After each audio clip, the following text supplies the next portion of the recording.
This wall project is not just about the physical barrier. There's going to be new, improved all-weather access roads, sensor packages, lighting, integrated camera towers. It's a complete and total package. It's not just about the wall. And when he shut that down, he took that force multiplier away from the Border Patrol and then took away any sense of hope for security for my family, the American public, and our livelihood. It's a horrible feeling knowing that your ranch, your property, your family is now the funneling point of all the traffic that's coming through this area now. That's New Mexico cattle rancher Russell Johnson on Watters World last night. Let's bring in now former acting DHS Secretary Chad Wolf to react to that sound and all of the reports we're hearing right now from the border. Chad, when you look at what's happening, what's your reaction? Well, it's devastating. Obviously, the border wall system needs to be completed. We had over 500 miles of that border wall system completed by the end of the Trump administration. It's an effective pittance and denial for the Border Patrol agents down on the border. Everyone I've talked to over the past 4 years, every one of those agents have said they needed that type of border wall system. And so it's just a real shame that the Biden administration stopped construction, because at the end of the day, that's going to help secure the border more than almost anything else that we can do. So it's a real concern. Yeah, you know, Chad, you're talking about securing the border wall, all important points. People looking at these images, though, are saying, what do we do about all these people? They're here now, right? We can talk about who's responsible, what's the cause, but regardless, they are here. And 700+% capacity in some of these centers is just not a tenable situation. So what do we do?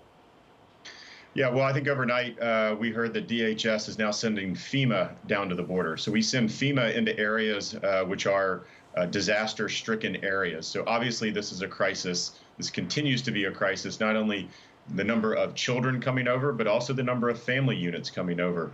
And so you have to care for each of those populations. But at the end of the day, this is also about the policies and the type of messaging that is going out from the administration, continuing to fuel this crisis. So it's okay to send individuals down there to care for these individuals or to construct facilities to care for these populations.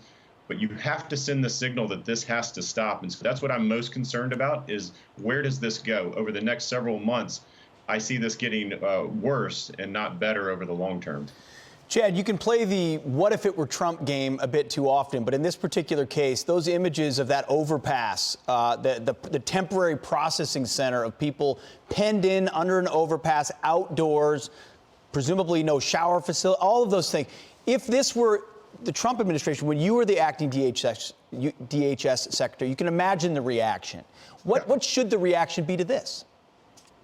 Well, you're absolutely right. Back in 2019, where we had a similar crisis, not of our own making, I might add, we had any number of media down there, congressional members of Congress and others just telling us how bad we were doing because we were holding individuals in the same facilities, the same numbers that we see today.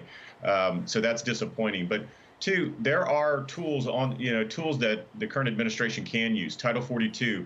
They have chosen not to use that for minors coming across, which is fueling the crisis today. So the Biden administration today, if you are a minor from Mexico, they will turn you around. But if you're a minor from Northern Triangle, they will not turn you around.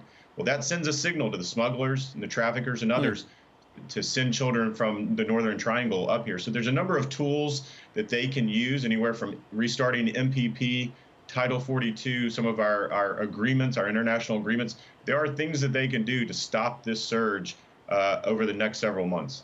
Chad, I want to follow up on that really quickly. You mentioned you're fearing this is going to get worse. The numbers suggest that you're right. The trends suggest that you're right. It will get worse in the coming months. You also called it a policy-driven crisis. So these tools you're talking about, if they're put into place, you believe we could turn away the tide, we could stop this crisis from metastasizing? Well, absolutely. Again, we saw this in 2019. We saw a surge of family units and a surge of minors. Same thing that we're seeing today.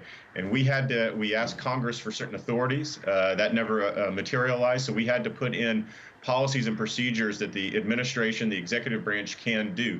Things like the migrant protection protocols or the Remain in Mexico program. Then we utilized Title 42 during a COVID pandemic. So there are tools on the shelf that the Biden administration can use. They've chosen not to use it. And in many cases, they stopped using it come January 20th of this year. So there are things they can do. I guess the big question is, how did they let it get to this? They knew that they were going to have a surge. The numbers showed that. And so the question is, why are they responding in the way that they are now? Why didn't they have this done prior to? Yep. Chad Wolf, thank you very much for joining us. Thank we you, sir. appreciate it. All right, thank you.